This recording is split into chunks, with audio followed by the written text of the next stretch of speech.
Hello, it's Maxine Moyer and welcome to this week's playlist, Supergroups, the Travelling Wilburys.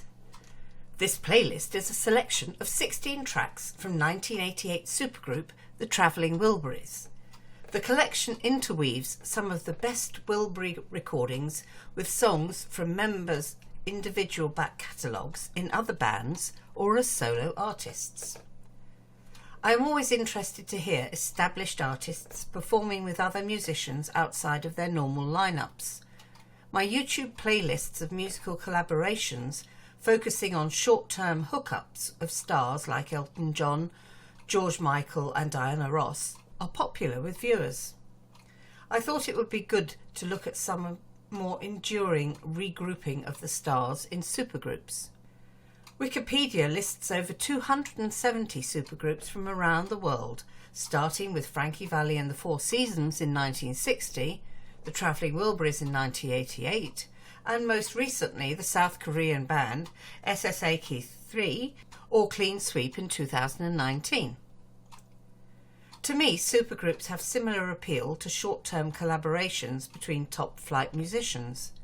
Willingness to explore and experiment with new songs, different performers and fresh treatments, often releasing unexpectedly good listening. In one sense, the term supergroup can refer to an exceptionally successful rock or pop band. My playlist, however, focuses on the Wilburys as a brilliant example of the other variety, an exceptional new band formed by musicians already famous from playing in other groups. To set the Travelling Wilburys in context, rockandrollgarage.com described them as probably the biggest supergroup of rock history. The band's lineup included George Harrison, revered internationally as lead guitarist and sometimes songwriter for the Beatles; Jeff Lynne, singer, songwriter, multi-instrumentalist and record producer, co-founder of the electric Light Orchestra, ELO, in 1970, also known for wearing sunglasses day or night as a sort of hiding behind mechanism for the last 40 years. Bob Dylan, regarded as one of the greatest songwriters of all time, with lyrics spanning a range of political, social, philosophical and literary influences. Tom Petty, gifted and distinctive rock singer, songwriter, musician, record producer and actor. Roy Kelton Orbison, singer, songwriter and musician, widely known for his vocal range and quality over 4 decades, and less so for shyness and stage fright behind signature dark glasses. Ideas for the Travelling Wilburys emerged in conversation between George Harrison and Jeff Lynne during recording sessions for the ex-Beatles 1987 Cloud 9 album. The band's name came from the same studio sessions when George's solution to recording errors from faulty equipment was not to worry. We'll bury 'em in the mix. Harrison's pick for an additional band member was Bob Dylan. Jeff Lynne chose his long-standing musical idol Roy Orbison.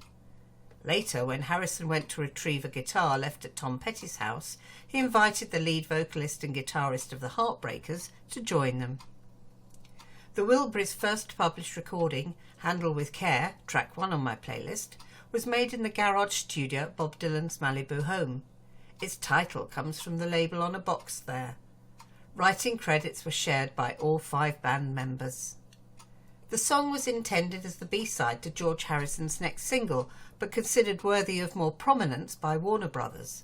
Instead, it was released in October 1988 as the Wilburys' debut and most successful single and the opening track on their album Travelling Wilburys Volume 1.